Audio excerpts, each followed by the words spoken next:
Parler, explorer, douter, partager. Bienvenue dans mon journal, celui d'un mec qui parle de tout. Et aujourd'hui, exceptionnellement, ce sera un épisode filmé parce que justement, je voulais faire un petit test, voir comment ça faisait.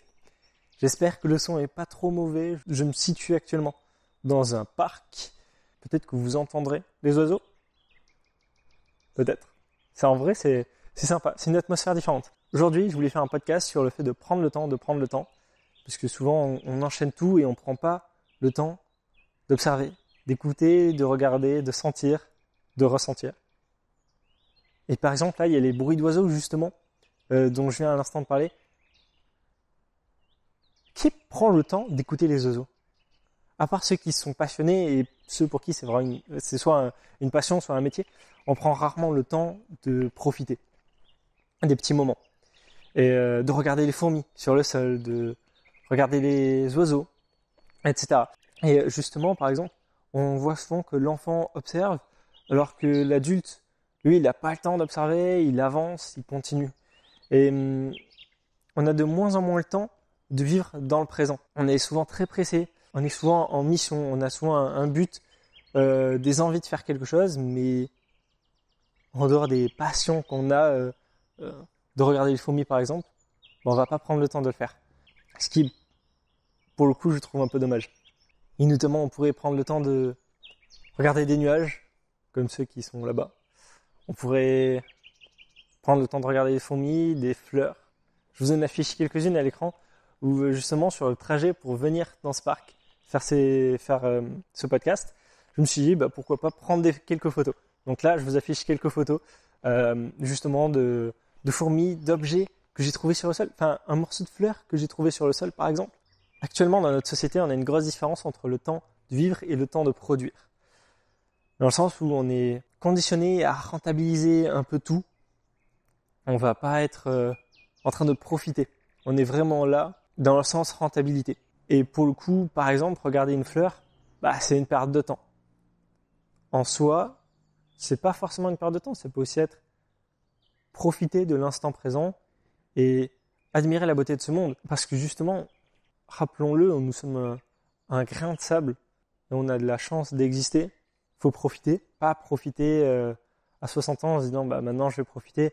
Et d'ailleurs, cette philosophie me vient de Alain Chabat, lors d'un des épisodes de Hot Ones, animé par Ken Kojandi, justement, on a parlé que maintenant il pouvait un peu plus profiter, maintenant qu'il avait moins de travail à faire. Il pouvait maintenant profiter de regarder les fourmis au sol, d'admirer le paysage, des trucs comme ça. Et justement, ça m'a donné l'idée de faire ce podcast.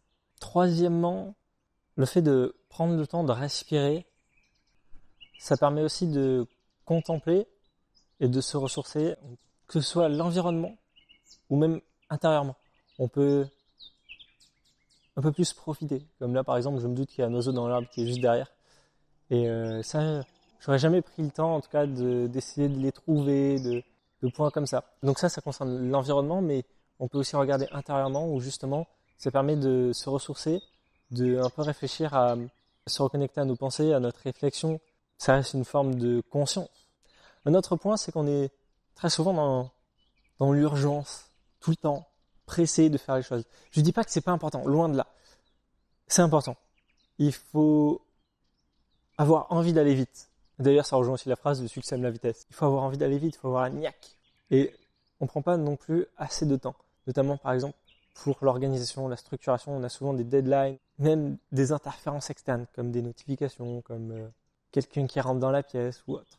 Et toutes ces mini-interférences, justement, ça nous vole petit à petit un peu de temps, ce qui fait qu'on manque rapidement de temps dans beaucoup de cas.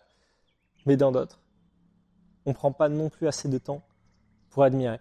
C'est comme si on passait à côté de la vie sans forcément la sublimer. D'ailleurs, faisons un petit exercice mental, pas besoin de matériel pour cet exercice. On va prendre tous les jours de l'année, imaginer que chaque jour de l'année, c'est une petite case. Dans chaque case, on va devoir faire 2 coloriages. Donc on divise chaque case en 2 parties. La première partie, rouge, jaune ou vert, sur la productivité. Rouge, ça n'a pas été du tout productif. Vert, ça a été extrêmement productif. Deuxième partie de la case, rouge, jaune, vert également. Rouge, on s'est senti pas forcément au top de sa forme, ou en tout cas on était pressé. on s'est senti ronchon, mais pas extrêmement joyeux. Jaune, moyen et vert, on s'est senti joyeux et heureux lors de cette journée, où on a ressenti des moments de bonheur. Et là, ma question, c'est est-ce que toutes les cases sont vert et rouge, ou est-ce qu'elles sont vertes? C'est ok d'avoir des rouges de temps en temps au niveau du travail, au niveau du bonheur, du fait d'être heureux, mais il ne faut pas non plus que ça devienne la norme. Pourquoi ce petit exercice? Parce que je pense que le niveau de bonheur, le fait d'être heureux, dépend aussi vraiment des petits moments. Que le bonheur se cache dans des petits moments, comme écouter les oiseaux, regarder ces fleurs sur le côté de la route alors que j'aurais pu passer à côté, qui bougent avec le vent. Et notamment, je pense aussi qu'il faut un peu revenir à la base. C'est sûr que regarder une fleur, regarder une fourmi, c'est pas productif, mais ça nous permet de revenir à ce qui est devant nous, à ce qui est vivant. Respirer, sentir l'air passer légèrement sur la peau. Ce sont des choses réelles. Certes, pas forcément productifs, mais qu'on ne peut pas non plus ignorer sans arrêt sous prétexte qu'il faut être productif.